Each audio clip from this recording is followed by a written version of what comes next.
Hello, my name is Lee Presser. This is my show. I speak frequently to very interesting people. Some of these conversations are so exciting, so intellectually stimulating, I thought others might like to listen in. This is the reason we started recording Conversation with Lee Presser. Welcome to Conversation with Lee Presser. Jay Hoffman is completing his first term as state representative of the Illinois 113th District. He previously served as a representative of the Illinois 112th District from January 1991 to January 1997 and from October of 97 to January of 2011. During his career in public service, Jay Hoffman helped to pass two major multi-billion-dollar capital construction plans. Mr. Hoffman has said his current top concerns are strengthening public safety, improving job growth and economic development, providing educational opportunities, and making Illinois the leader in the research and production of alternative energy and balancing the state budget. He's also the author of Hope from the Heartland, Jobs, Clean Air, Energy, Security. Outlines how the Midwest can lead the nation in research and production of alternative energy by utilizing the Midwest state's natural resources to create jobs in a declining manufacturing sector. State Representative Jay Hoffman, welcome to the conversation. Well, good to be back, Lee. Yeah, back again. Yeah, once a year whether you need it or not. Well, we're glad you're here, and matter of fact, that's pretty much what I said about you last year when you were here. Yeah. Anything new? Well, I mean, I've got a whole series of questions, but I mean, seriously, is there anything new that that probably I don't know about? Well, the redistricting caused me to really represent a different part of Madison and St. Clair County than I had represented previously. I used to represent all of Collinsville, all of Edwardsville, a lot of Granite City. Now I have all of Belleville, Fairview Heights, going to Fairmont City, Madison, Venice, and also still a portion of Granite City, and Swansea. So different challenges, a new area, different people that I've really enjoyed meeting. I've enjoyed serving, and I think that the changes that I have gone through legislatively have really been to attempt to address the unique issues that those communities have, and going to Springfield and fighting for those communities. I've never been one to just say, well, I'm going to go to Springfield and only work on things within my legislative boundaries. I've always worked for the entire Metro East area, whether it's in my district or not. If a constituent from Collinsville calls my Belleville or Granite City office or my Springfield office, we're going to answer it. We're going to try and help. It doesn't really matter where you're from, but there are different boundaries. It's a different dynamic, and I've really enjoyed the change. Different communities have different needs. What do you find are different between the more southern district that you're representing compared to the Edwardsville-Collinsville area? Well, the Edwardsville, Collinsville, Glen Carbon, Maryville area that I represented for nearly 20 years, were during that time really was experiencing phenomenal growth. And so the issues... Really? I mean, Maryville at one time was like 3,000 people, now it's 7,500. I mean, more than double. So the issues that we were facing are issues that come with growth, whether it's the widening of 159 or the widening of 157. There's also issues of needing to expand your schools, addressing updates as more kids come into the school system. And then there were quality of life issues like bike trails and parks and recreational areas as the communities continue to grow.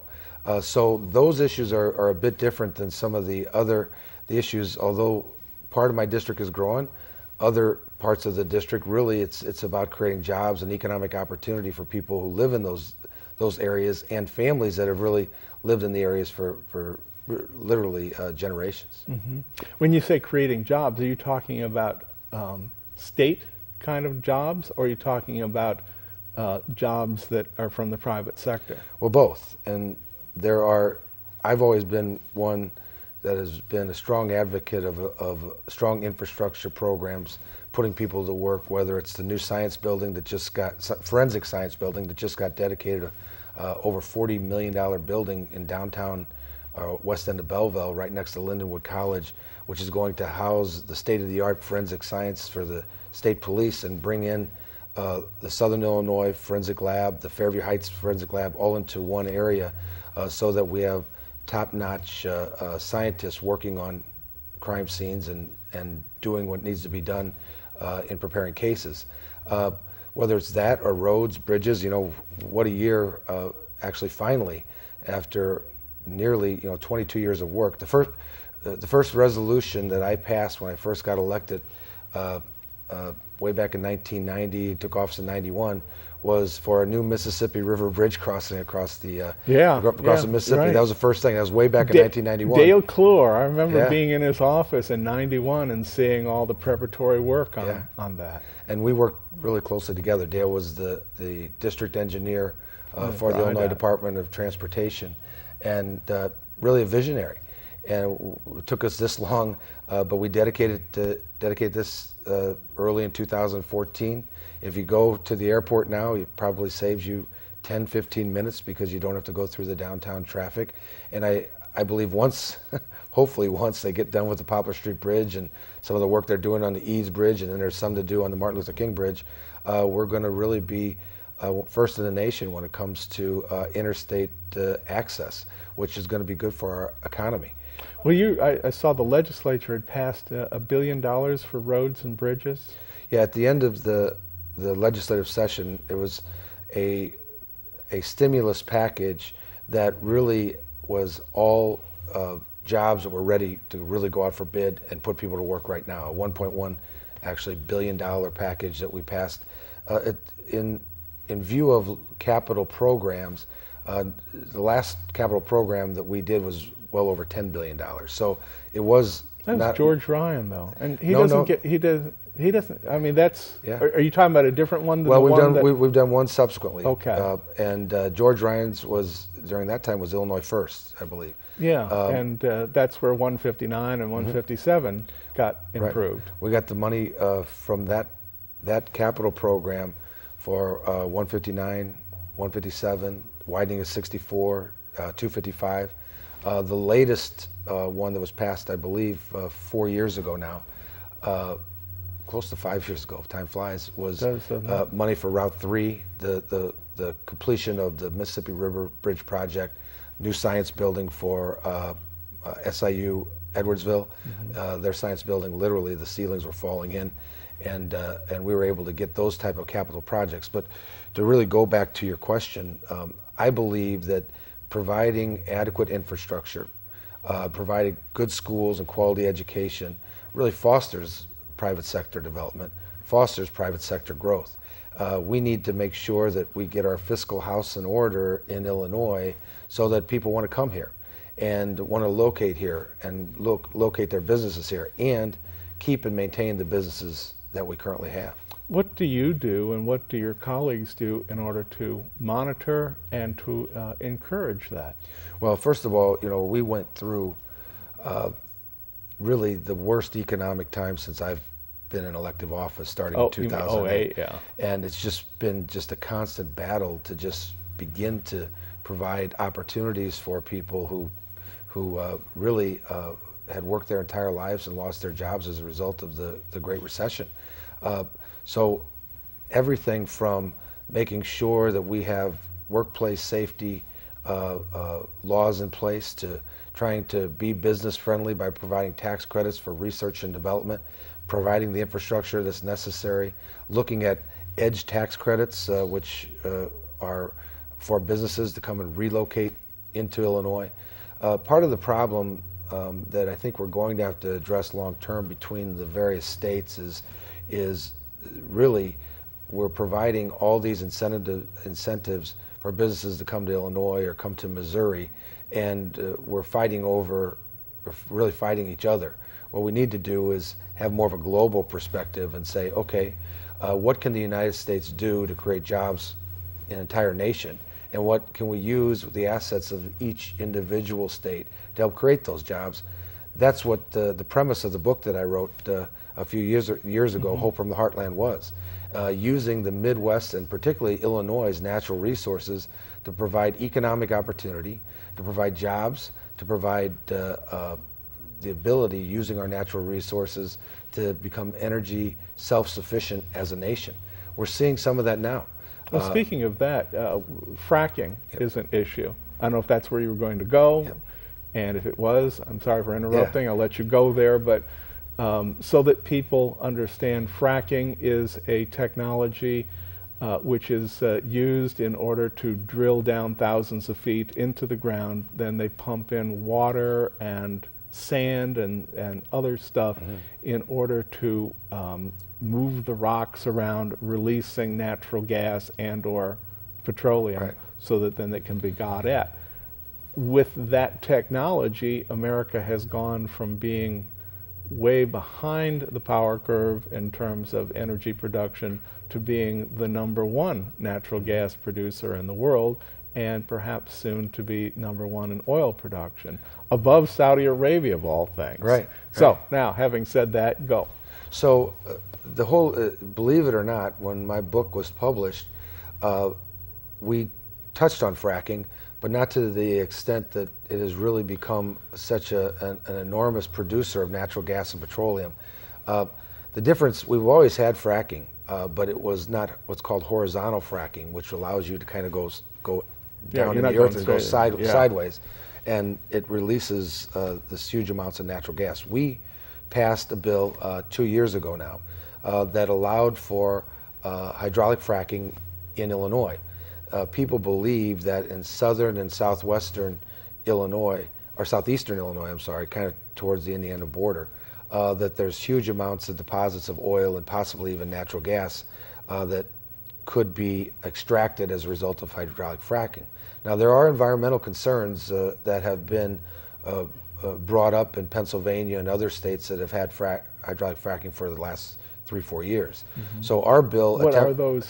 Well, concerns? the concerns are the concerns have been that some of the chemicals that are used for the process may have some effect on the groundwater. I just recently read a United States EPA study that really says that's not the case, because you're really going below the aquifer. Now, I'm not a scientist. I only believe what the scientists say. But there are other issues with regard to the water that is a residue of the process, storing that water, making sure that it is disposed of properly. So what we did is, I believe, passed historic legislation in Illinois that took care of many of those environmental concerns, yet addressed the needs of the industry. Now, that passed nearly 2 years ago. I'm a bit perturbed that it has taken the Department of Natural Resources that long to finally issue the rules that would allow hydraulic fracking to go forward. So they issued the rules. And it's still apparently very controversial between the folks you were saying were not happy with the idea of fracking and the people who want to invest in this technology. Exactly, and so what's happening now is the rules are being finalized. I believe that hopefully by the beginning of next year, spring of next year, there's going to be some licenses that are going to be issued, and people will be put back to work. I think that what you'll see is whether it's wind energy, solar energy, clean coal technology, biodiesel using beans to create gas, biofuels, ethanol, which uses corn, and now they're talking about using the byproducts of not necessarily the corn food, but the corn stalk to create ethanol. Those are all technologies that are developing. We have the premier corn to ethanol plant right on our campus here at SIU Edwardsville that has really produced some of the first cellulosic, is what it's called. I had to learn that term. They do a lot of good research. Cellulosic ethanol. Just because we've had those guys here, and they say that their main purpose is that they actually rent space for scientists from Monsanto and other companies to come there. And they rent the space, and because they have this wonderful lab environment, that they're able to, I guess, get more alcohol out per bushel than they did before. Right. And they have actually made cellulosic ethanol there, which is not using the food part of the corn, but using like the corn stalk and the other byproducts, so that the whole issue of food versus fuel really goes away if you can produce produce that. So that pigs aren't fighting for their corn. I guess, right? Well, we're not. Yeah, and that is it. Okay, so then the state has passed a $35.7 billion budget. Are you comfortable with that number? Well, first of all, we have made strides. Well, there's a long way to go with this budget in Illinois. There are several issues that are kind of really pushing the budget problem. First of all, we had a huge backlog of unpaid bills that we weren't paying. At the end of last year, at the end of 2013, it was $7.8 billion. Now we ate into that and paid nearly $2 billion of those unpaid bills down. So we're slowly chipping away at some of the unpaid obligations of the state.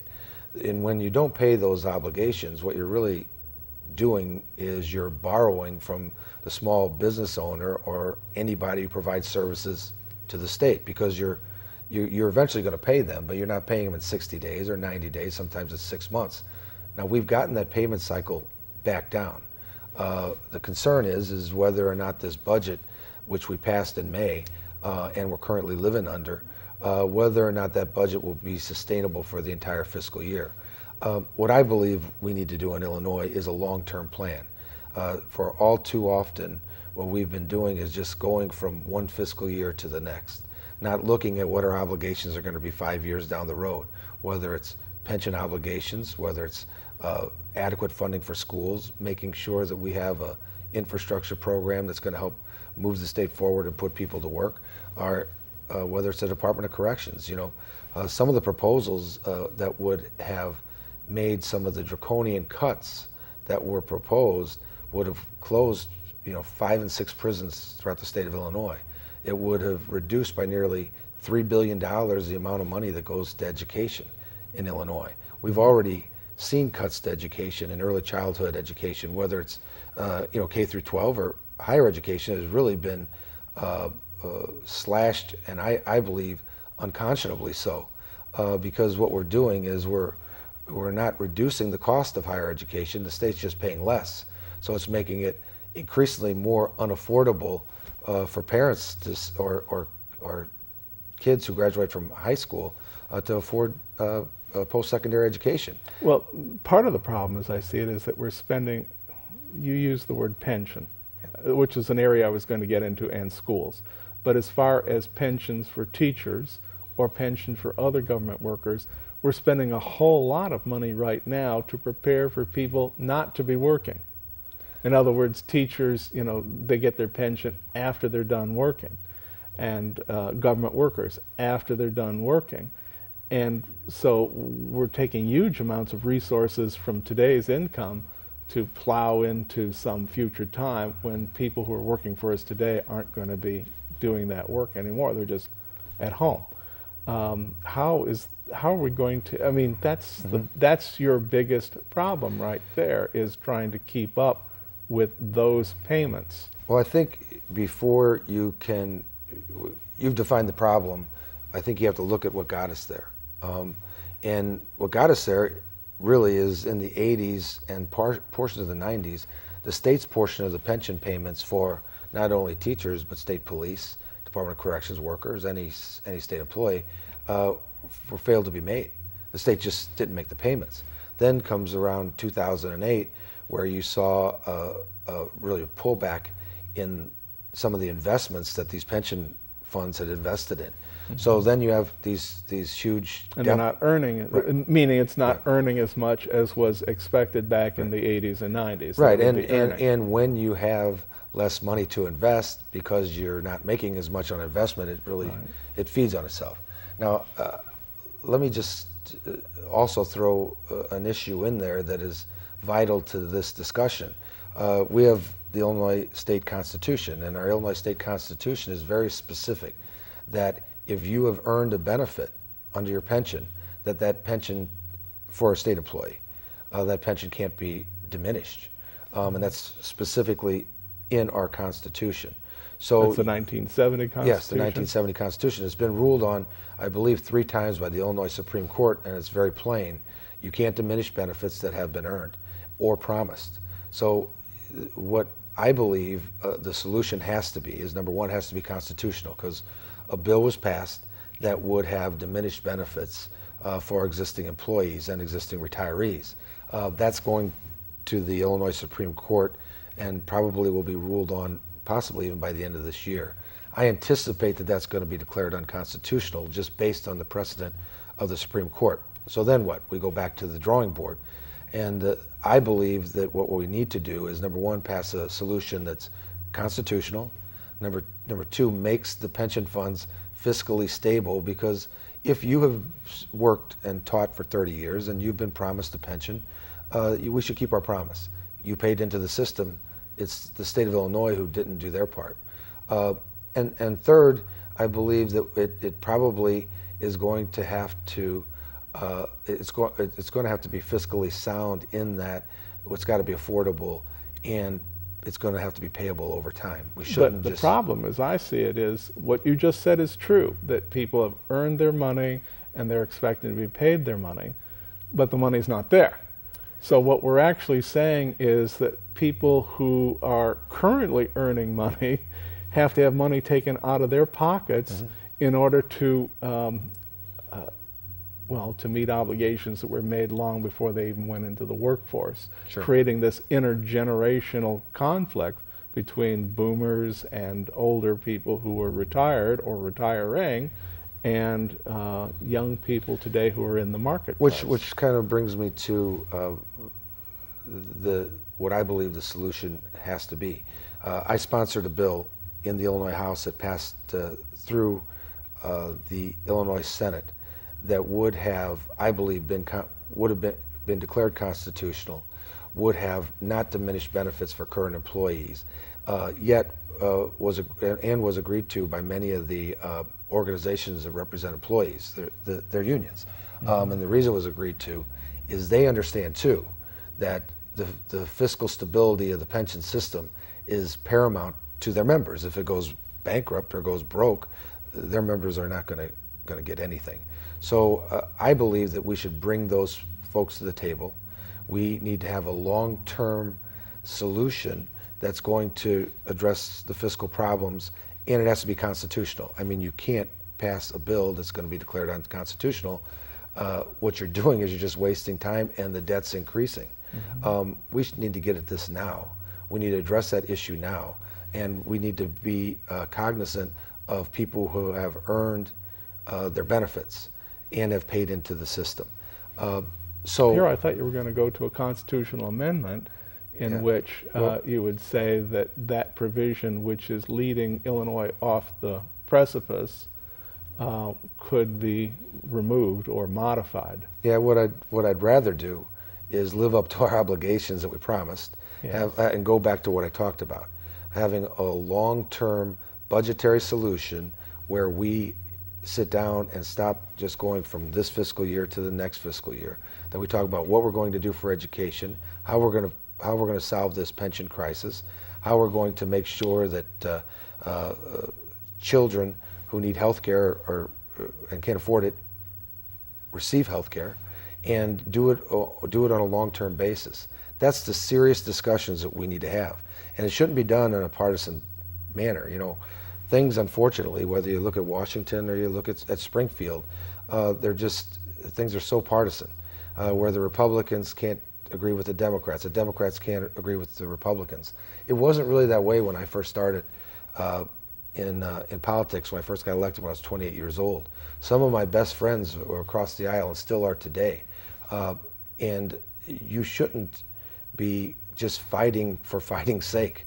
You need to fight for your area, you need to fight for the people, but not fight necessarily only for your party. And I think what the general public is clamoring for is someone to just stand up and say enough is enough, that we got to solve these very difficult problems, that we need to use both sides of the aisles, ideas from both sides of the aisle, and work together to solve the problems. Now that's unfortunately easier said than done. You can turn on the nightly news and see them fight every day in Congress, well, when they're in session.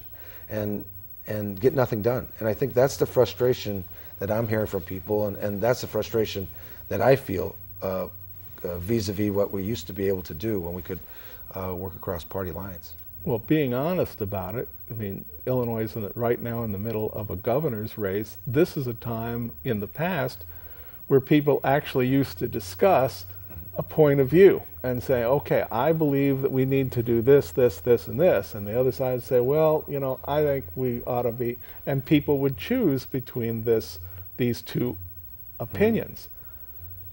I don't see that kind of discussion going on in this governor's race at all.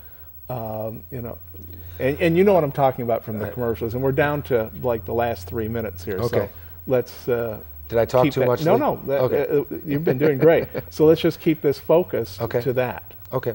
Well, I think the core problem with our electoral process today is the amount of money in politics, and it no longer is a discourse over the issues. It's who can put the nastiest TV ad on TV and who can put it up the most times. Well, it's the Chamber of Commerce versus, you know, the AFL-CIO. And Why don't we just make them the representatives and skip past the politicians? Well, I hope that I work with both of them, okay? By the way, are you working with State Representative Kay very closely? Yeah, well, we work on issues that affect the Metro East area. He obviously represents part of my old district, so if there's anything that goes on in that area, certainly.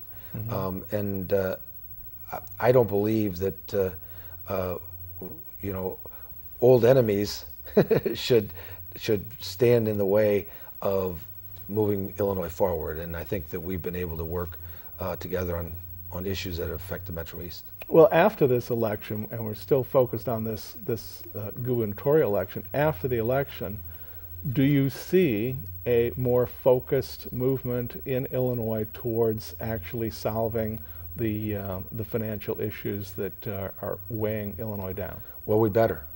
And Well, not better, or are we? Or I mean, well, I'm telling you what, I can only speak for myself. And the new leader on the Republican side of the aisle is a gentleman by the name of Jim Durkin. He just took over. I've known Representative Durkin since our days we went at Illinois State University. He's a personal friend who I know believes that he would like to work across the aisle with us to try and solve problems. Now, doing that and saying that are two different things. It's time that we actually sit down and long-term put together a plan that's going to get Illinois out of this fiscal crisis that we have been in since well before 2008, to be quite frank with you, and address the pension issue, address the funding issue, address the old bills issue, yet provide money for education, money for public safety, and infrastructure improvement, creating jobs. It can be done. good luck. Yeah, thanks, Lee. They tell me our time is up. Okay. Thank you very much for being Thank with you. us. I've been speaking with State Representative Jay Hoffman. He's the representative from the Illinois 113th District, which is, well, let's just say it's Belleville to Granite City, did you say? Basically. Yeah, okay. Thanks for being with us, and we'll see you next time. Bye-bye.